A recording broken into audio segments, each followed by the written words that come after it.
Greetings, everyone. DFG at Gideon's Flight. Hey, guys. Just want to just embrace a conversation with you, share some thoughts, maybe challenge us. You know what I'm saying? To do a little deeper um, reflection, gain some introspect on what's happening right now in terms of, the protesting, but more importantly, inside of the protesting, the leadership inside of these protesting as regards to Black Lives Matters. And I've given this some very, very careful thought. And here's what I'm asking. You know what I'm saying? Does Black life matter? Does Black life matter? And I will tell you that that depends on who's asking that question. And here's what I mean by that. If you go and you ask a white man, hypothetically, because they don't have that conversation. White men do not have conversations around does white life matter. You know why? Because they already know their life matters. You go to the Asian. I don't care if he's Japanese, Chinese, Malaysian. It doesn't matter. East Indian. You go ask him, does the Asian life matter? He's going to look at you like, what are you talking about? Of course my life matters. Then you go over to the Mexican. Ask him that question. Does Mexican life matter? He or she will look at you like, what do you mean? Of course it matters. And I can continue on. You go to the Brazilian. They're going to tell you the same thing too. What are you talking about? Of course Brazilian life matters. But then when you come back, you circle all the way back, you have to ask yourself the question. Why is the question being asked in the first place? Does Black life matter? Who are we asking that question to? The oppressor? So do you think the Asian man goes to the white man and asks him, does his life matters or not? He doesn't give a shit what they think in regards to if his life matters or not. Again, the Mexican, he doesn't go ask the white man, does his life matter?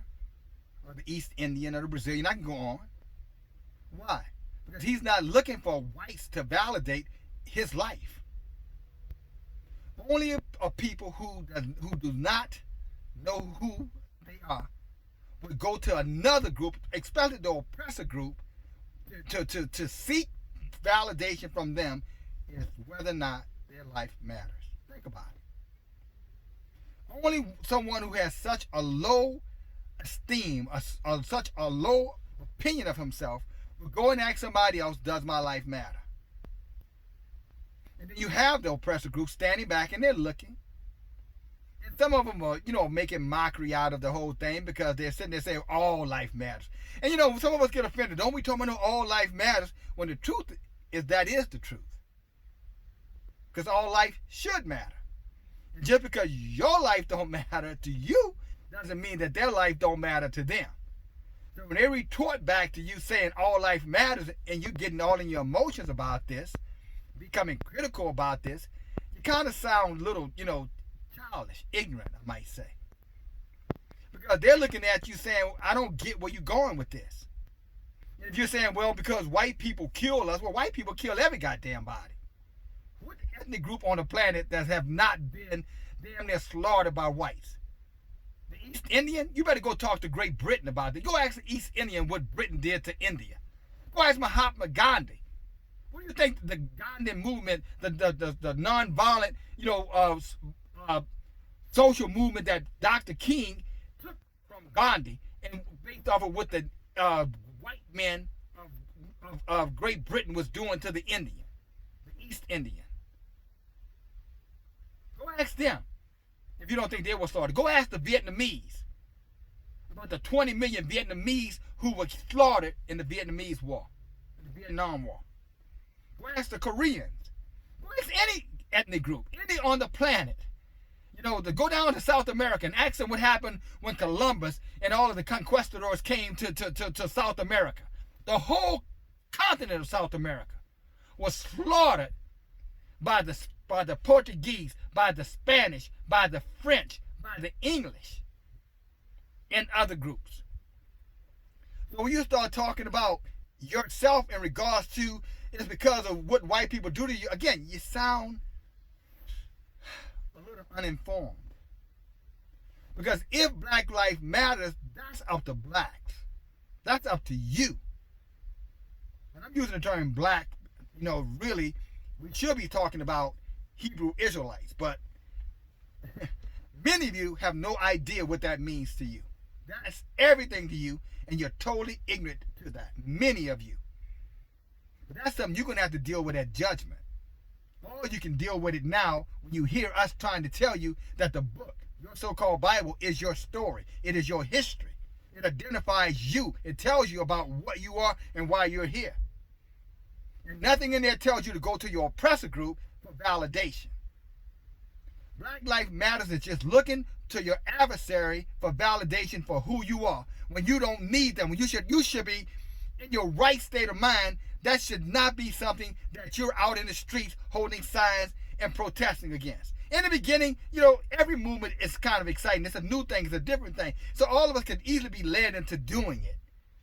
But then at some point, like any other bad decision, that you're making, you step back and you have a moment of clarity and you say, maybe that's not the right way to go. Maybe that's, let me think.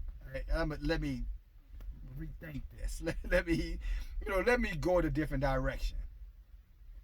So there's nothing wrong to get enticed by Black Lives Matter movement, but at some point you should step back and say, wait a minute, what am I really talking about here? Because ultimately, if our lives matter, it has to matter to us. And and when people criticize the way we treat one another, and they throw that back in our faces when we question the way they treat us, and we get indignant. Oh, that ain't what this is about, and that again. Only a fool starts to argue something that's not arguable. Only a fool or someone that's ignorant argues something that is a foundational truth. A wise man is not going to argue against the truth. Yeshua, one of our forefathers, said what? You should know the truth, and that would set your mind free. So truly, the question should be asking, does our lives matter to each other? And if it matters to each other, then why aren't we showing it to the world how much it matters to each other? Well, you say, well, yeah, that's why we're protesting, because our lives matter to you. No, you're protesting because George Floyd was killed. Come on, let's be serious about this. Now you're trying to conflate this situation when you go down that road. No, this ain't got nothing to do, because we've heard this time and time again, the way we treat one another, including killing one another. But it goes beyond killing one another. We disrespect one another. We have no natural love. Most of us don't exhibit no love to a stranger who happens to be a Hebrew Israelite. No love. We're at a time even our own women disdain us. Many of them. And many of us disdain them. Not all of us. So when we start talking about Black Lives Matter, guys, we got to dig a little bit deeper than this. And we really put these signs down. We need to walk away from those movements. Because again, those movements really kind of put a bullseye target on us in terms of where our minds are. It makes us look cheap. It makes us look like we can be bought off. It makes us look like we're easily misled, beguiled. The enemy beguiled the simple-minded amongst us. The scripture tells us, be careful that the enemy may beguile you. That's what the scripture tells us, to be mindful of that.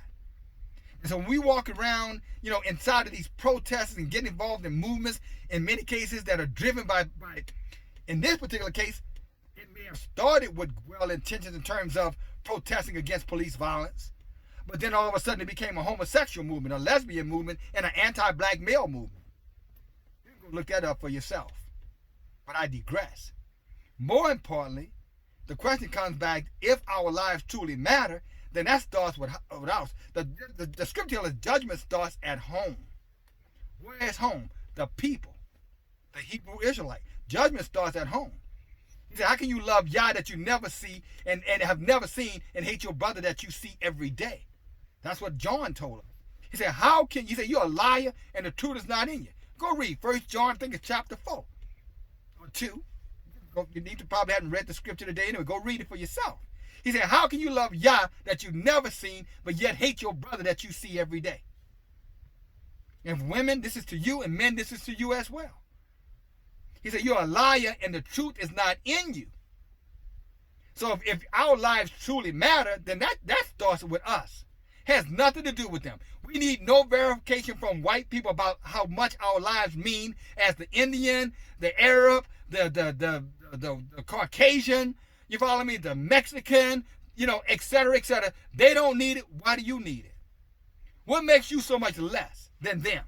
What makes you think so little of yourself that you need your adversary to validate who you are? And then when they turn back around and say, that's not my responsibility, all life matters, then you get angry with that. You protest against that. So you protest against their right to have the right to correct you, because all life should matter. But because we get caught up in every little shiny new thing, every new phase, we've got to, pull me, pull me. But then on the other side of it, look how great I am. You're going to have to make a decision, my brothers and my sisters. What side are you going to be on? You going to be on the side of the victim, or you going to be on the side of the victors? Well, the scripture tells you that you're going to win in the end. But if you think like a victim, then you are pitiful. And I'm just being straight. That don't mean we don't defend ourselves. That don't mean we don't protest. That don't mean we don't, eye for an eye, and a tooth for a tooth, and a life for life. You've heard me say that many times. Hebrew Israelite men are not cowardly men, nor are Hebrew Israelite women. There's nothing cowardly about us. We have destroyed whole nations with a few. Yah with us can destroy this nation, can destroy this whole globe. You see him doing that because of the oppression of his people. But he's not telling us to go out there with some banner talking about Black Lives Matters. What do you mean by that? Are you saying I am a Hebrew? I am a man or woman of Yah. And if you put your hands on me, he said you'd better off having a millstone tied around your neck and tossed into the deepest sea. That's what he said. Vengeance is mine, and I will repay them. I will use my men and my women to avenge anything that comes against them. But I will be with them. I will be their hand. Like David said, teach my fingers to fight and my fists to war. But you don't know these things if you're not in the book. You don't know these things if you're not in the book. So when you go back and we start talking these things and making these statements, Black Lives Matters, and identifying it to ourselves, my question is, who are we asking to validate us? Ourselves? Well, I thought we already knew who we were. So if you already know who you are, I already know what I am, why am I looking at somebody else to validate that? Why don't I just fight back and leave that? I know my life matters. You should know your life matters. It has nothing to do with that. That is some hook crook organization jumped in the middle of a movement and then taking the movement down the wrong path, the broad path that leads to destruction. In other words, you're not going to get any results out of that foolishness. None. And the enemy, the adversary that has journeyed in on that, they know you. They looking at you like, let me help this poor, impotent, helpless little feeble-minded group of people and help them feel better about themselves because obviously they don't know how to get there on their own. So let me join up with them and let me go protest with them. Let me stand up with them and sing Kumbaya with them. And, after a while, they'll get tired and they'll go home. And their lives still won't matter to them. Because they'll just go right back to self-destruction like they always have done. Why? Because they don't know who they are. The scripture said that Israel does not know who he is. Judah does not know who he or she is.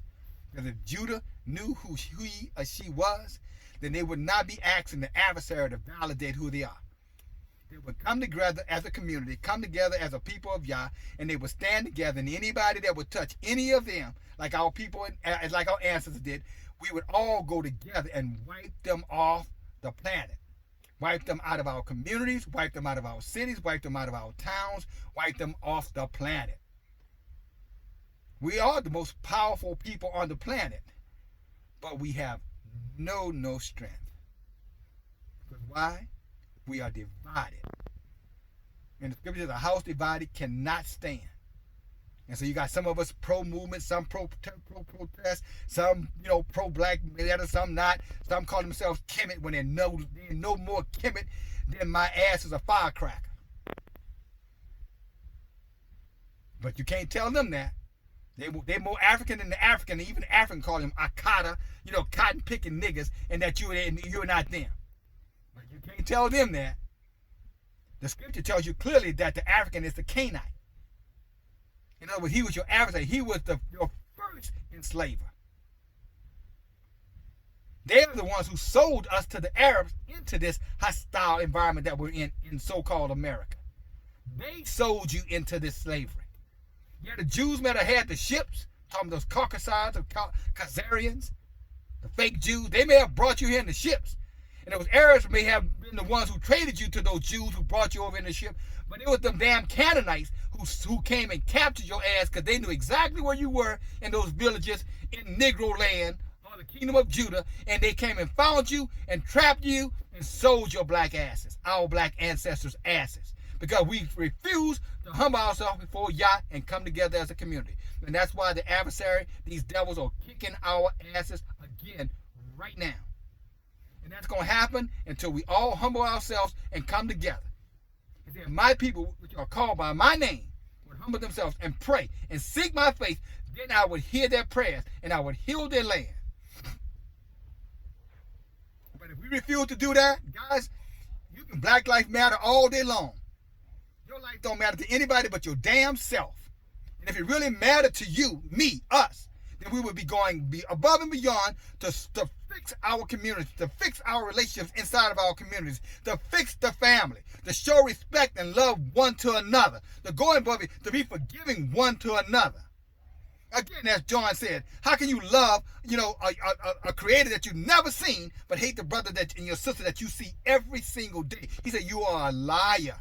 Hebrew, Israel, you are lying to yourselves when you get caught up in these cliches movements, these temporary movements, these heathen movements, quite frankly. Does your life matter? I don't know. Does your life matter? Hebrew, Israel, I'm talking to you. Does your life matter? I don't know. I don't know. Hebrew, Israelite, does your life matter? Again, I don't know. But I do know this. Mine does.